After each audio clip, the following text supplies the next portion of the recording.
Good day and welcome to A Place Called Through. I am your host this evening, Patricia Wade Goings, and we are broadcasting today from WYTV7, Community Broadcasters Network. You know, here at A Place Called Through, we share with you real people sharing real stories, those inspirational moments that help make the difference in someone's life. And hopefully it has made a difference in your life. You know, our thing is to share this mission of hope. And we do so by empowerment, encouraging you, and, providing educational resources for you. So, today we have Favorite with us as our guest, Ms. Higgins, who is going to share her story about challenges of autism. It impacts so many people nationwide. But, one way that we do this, and we do it globally, is through your charitable donations. So why don't you consider sowing that seed into this ministry to help us continue our global journey. And you can do that at WYTV7.org. And we're thanking you in advance if you've already made that donation. And we're still going to say thank you for those that are still considering giving to us. Make those donations to make a difference. Welcome to A Place Called Through, Ms. Higgins. Thank you. We are so delighted that you've taken time out of your schedule to be our guest this evening. And, we're talking about autism here, and it does impact, nationwide. It's a global, issue that in so many ways has not been addressed. And in so many ways it is being addressed, but not as widespread as it needs to. Some areas, and we'll find out through your story, limited resources that will not give you what you really need to help getting through this matter. But before we get any further, I just want to explain that when I did, my little study, I found out that autism is a bio-neurological development disability that generally appears before the age of 3. Imagine that to our listeners and our viewers. Just imagine before the age of 3, and your child is having to deal with this disability. You're dealing with it, and it's unbeknown to you even how to deal with it. It says also, research showed that autism impacts the normal development of the brain in the areas of social interaction, communication skills, and cognitive function. Individuals with autism typically have difficulties in verbal and nonverbal communication, again, social interactions and leisure and play activities at the age of 3. Kids are out playing. They want to play. They're sociable. They're friendly. They're all bubbly. So bring us into this point and share, your views and your takes on having to deal with autism, and how are you dealing with it? Well, I thank you all for the invite. I can say at this point, we're still having challenges, but we have came a long way. My daughter, our oldest daughter, she has autism. She's on the spectrum. She's technically diagnosed high functioning Asperger's.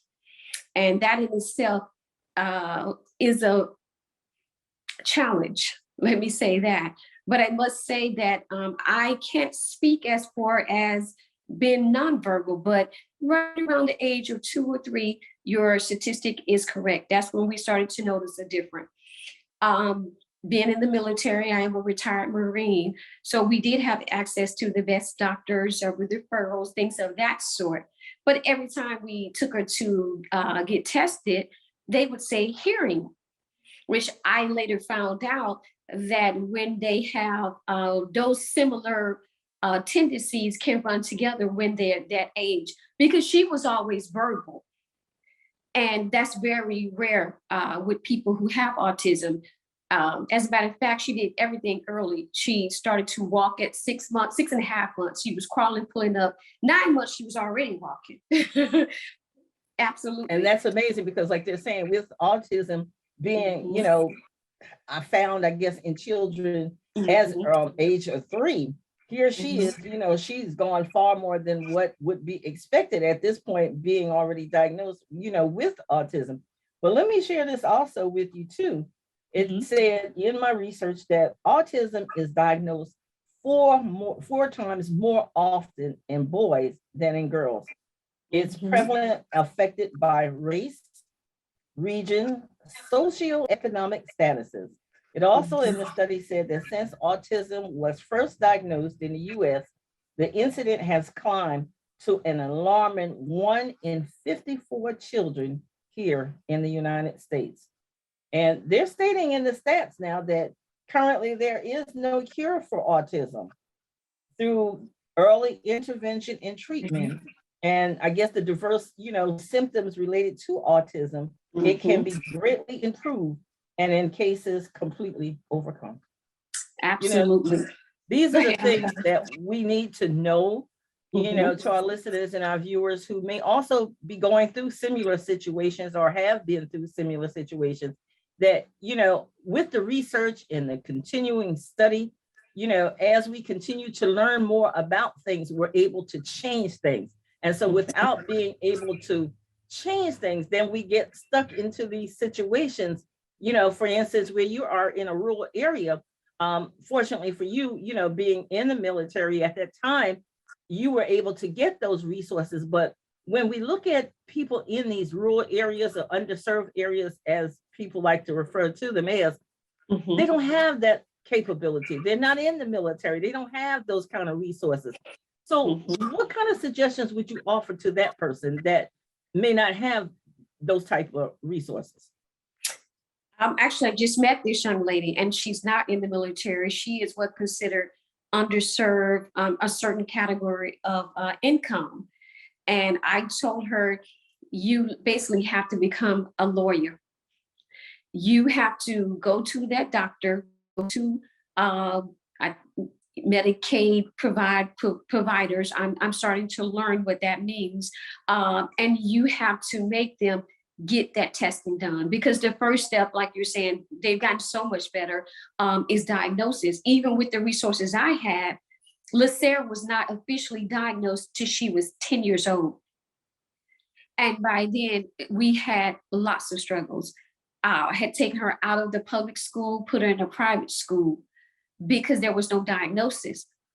I just saw the obstacles that my daughter was having in concepting, basic math, reading, things of that sort, even with tutors, and put her in the private school, and still came really close to getting a diagnosis, but not.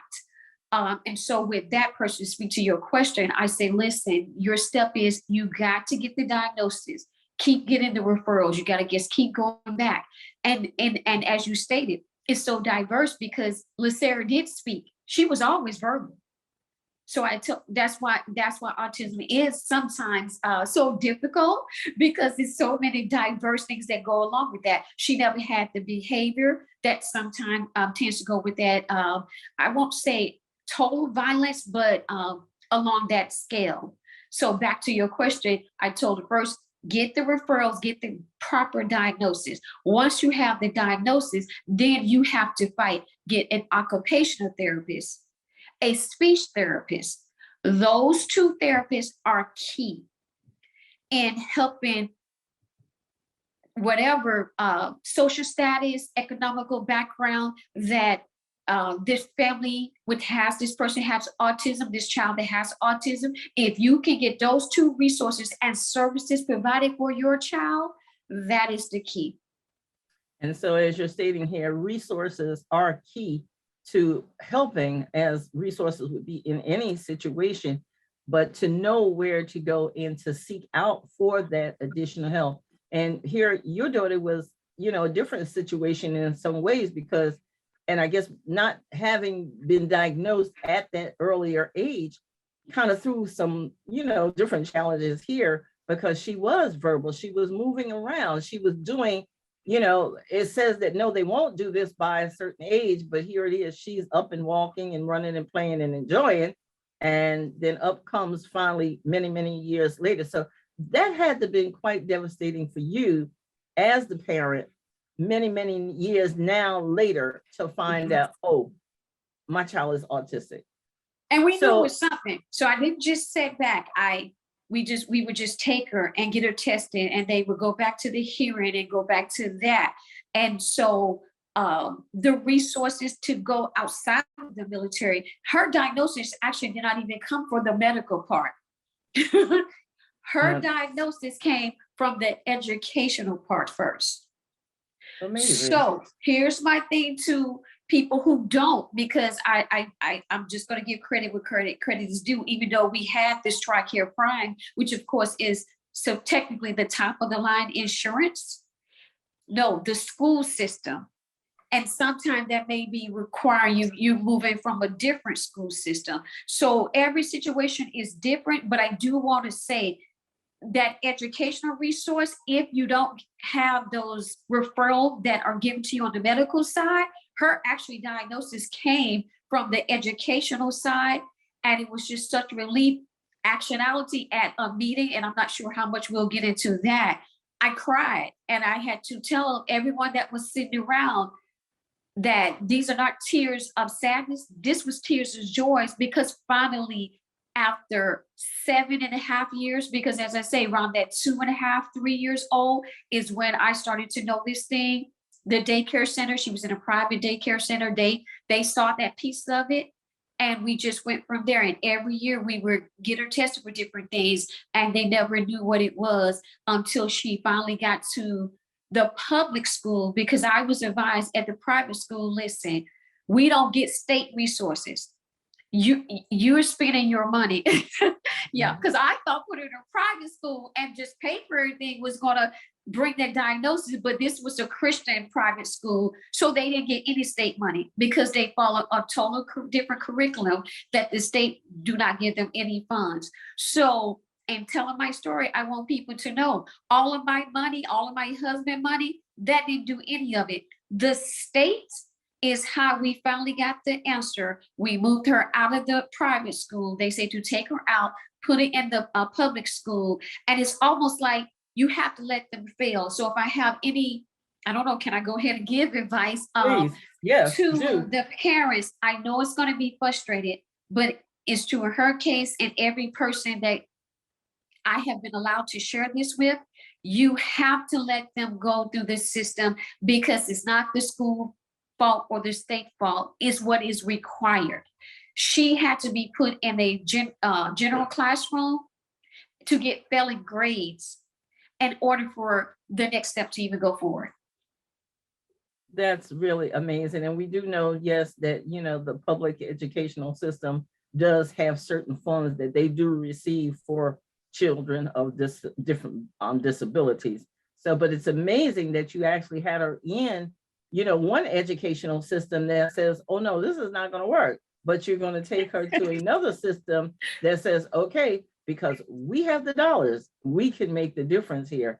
That is just so amazing, that transition that had to happen now. And again, she's still trying to process, I'm sure, even though she's a child here, what's wrong with me? What's going on? And watching, the other children, the diversity in them. So now she's struggling here, trying to figure out, okay, why am I in this environment? And the encouragement is good that you have spoken out to other parents and people about this. And as you stated, your tears were not tears of, hurt, pain, or shame, right? But they were tears because now you're finally tapped into the resources otherwise that you may not have been able to find. So we applaud you for taking that next step to, advance and find out what can happen. Well, look, we're going to stop right here at this point here for a quick commercial break. And after that, we'll come right back on a place called Through with inspirational moments with Ms. Higgins. And we're going to continue our journey on today, talking about autism and the changes. Stay tuned. We'll be right back. Are you ready to buy a new home or refinance a home? Call Quentin Johnson at Homestar Financial. Homestar Financial offers competitive rates for home improvement, new construction, FHA, VA, conventional, and USDA loans. Take advantage of today's low interest rates by being a smart and prepared buyer. Get pre-approved today and find out just how much house you can afford. Call Quentin Johnson at Homestar Financial, 704-526-4007, extension 50306. Homestar Financial makes home ownership a reality. In MLS 161685, equal housing lender. And welcome back to A Place Called Through. I am your host, Patricia Wade Goings. And we are broadcasting live today from WYTV7 Community Broadcasters Network. We're here today talking to Ms. Higgins. We're talking about autism and the changes and the many facets of autism, living with autism. You know, as we talked earlier about autism, and there's so many challenges, and yet there's so much studying that still needs to happen. So much research still needs to be done. Resources have to be located within these small rural areas, and not just, you know, even in the larger city areas.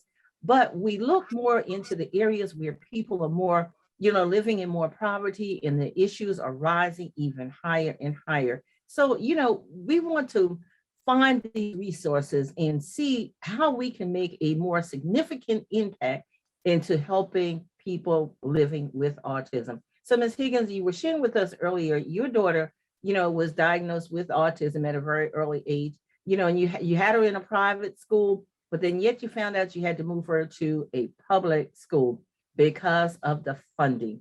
These are situations that made the difference. And so talk to us a little bit more, you know, about this educational process and bring us into where she is now. But I want you to talk to our listeners and our viewers a little bit about, you know, those hurdles that you had to overcome to bring her to the point of where she is now.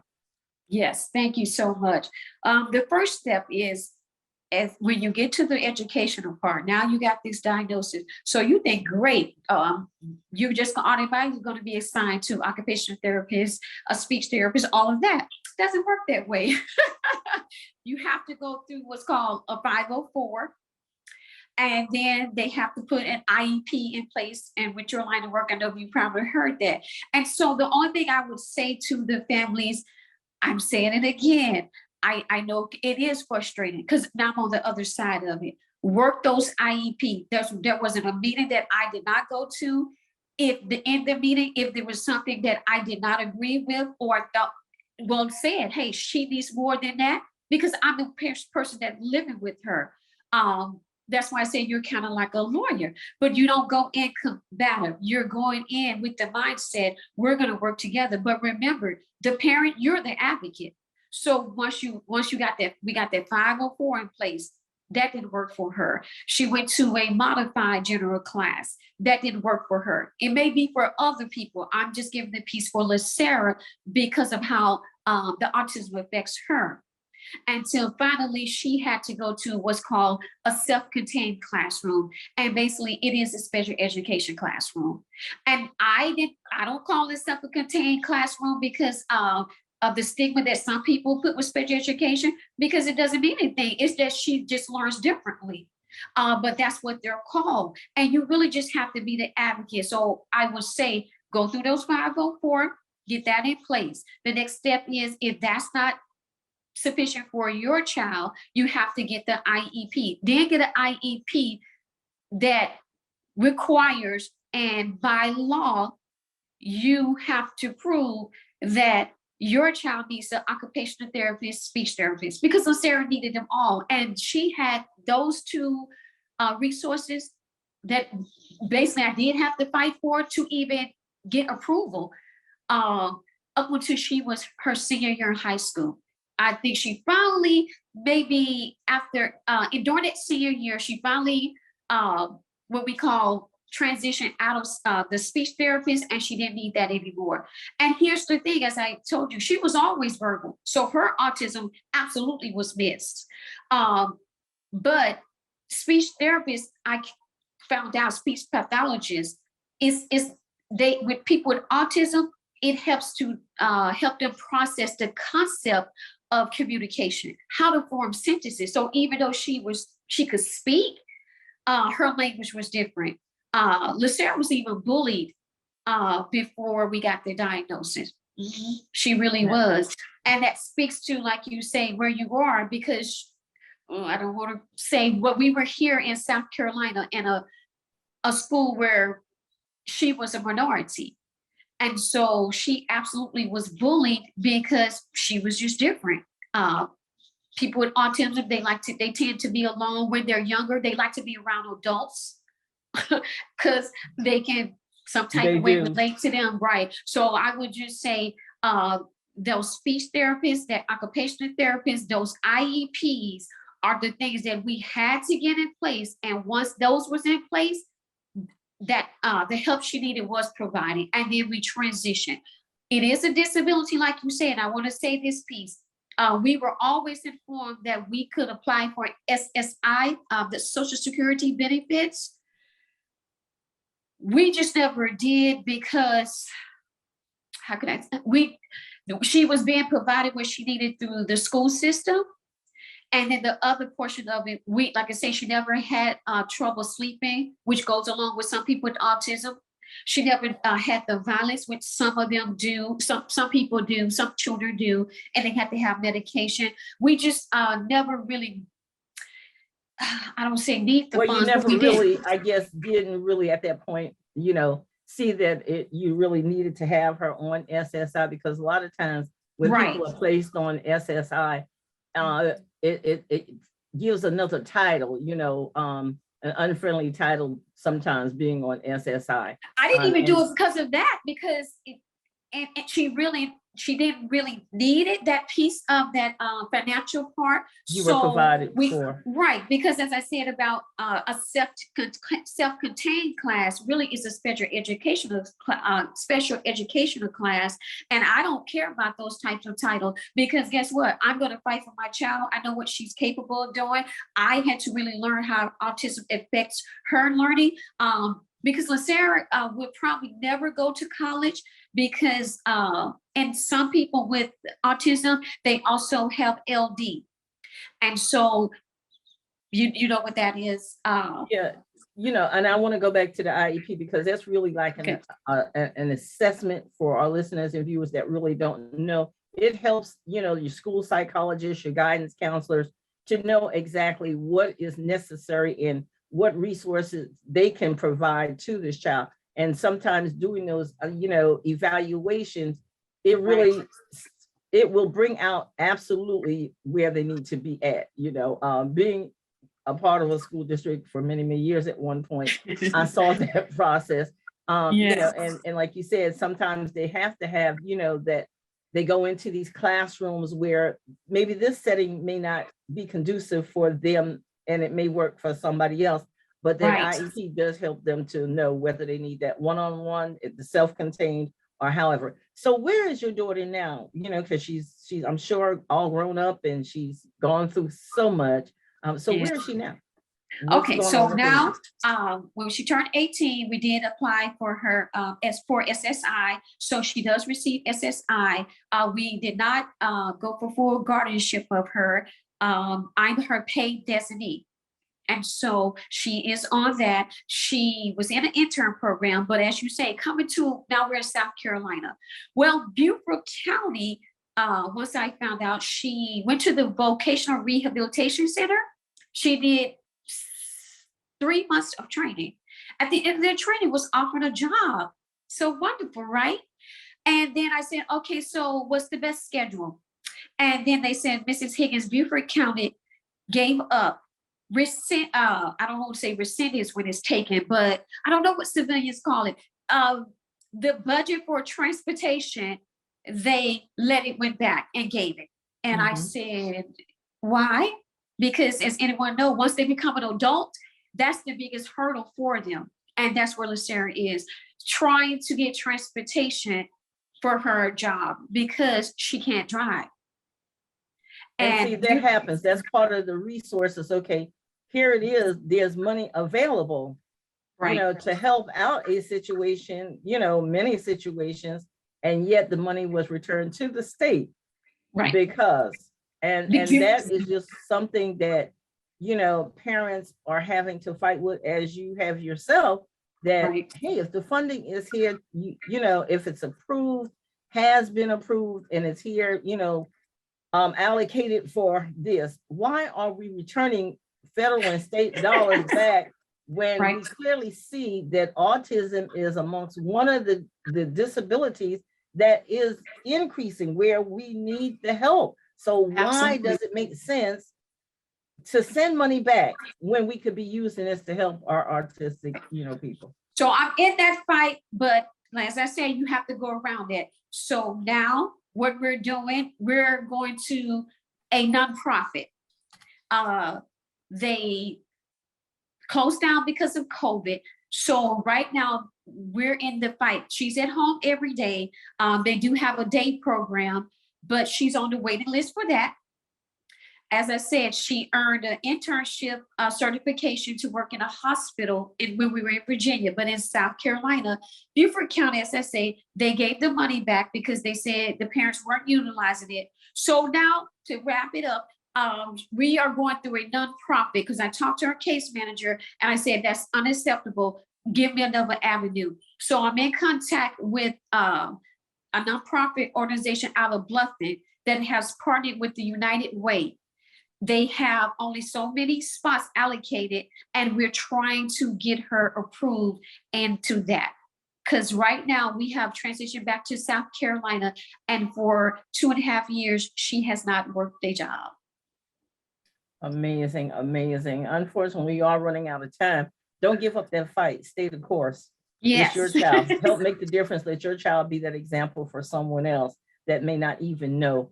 Continue to fight for those resources. And I would encourage our listeners and our viewers, your state legislation, call your senators, call your state reps, go to your county meetings, petition these people whom you support, who you vote in office to fight for you. Send that money back. You need that money. This is something that affects so many people. But I want to share this before we conclude. Some facts and stats that I did find. About 40% of children with autism, they do not speak. About 25 to 30% of the children with autism have some words at 12 to 18 months of age and then lose them. Others might speak, but not until later in childhood. Autism greatly varies from person to person. As we talk, autism is the fastest growing developmental disorder, yet it is mostly unfunded. Yep. Autism is treatable. It is not a hopeless condition. And finally, autism, one of the safety facts, it says that drowning is amongst the leading causes of death in individuals with autism. Knowing that it is already underfunded, why would we send our money back? But we want to thank you, Ms. Higgins, for being our guest today here on A Place Called Through, for sharing your story, the effects and changes of autism. We wish you well in all your endeavors in your fight. Continue to fight for autism. To our listeners and viewers, again, go out, pledge your support, fight for autism. Again, I am your host, Patricia Wade Goings. I am the host of A Place Called Through. I am your evangelist. I am also your health and wellness and your life coach. I am the author of the book, Willpower, The Call to Rise Above. It is now available at Barnes & Noble online and Amazon. So if you enjoyed these inspirational moments, please, and you want to be my guest, do so by contacting me in area code of 843-608-9744, or you can do so by email, and that is pgoingswp@gmail.com. Hey, listen, check out my website, www.willpowerthecalltoriseabove.org for updates and for information about upcoming events. We want to wish you all a happy holiday. And again, we thank you, Ms. Higgins, for being our guest today. Don't forget, we ask that you go out and make those pledges to us at WYTV7.org to help us continue with this mission of hope. God bless you. God bless you. Thank you.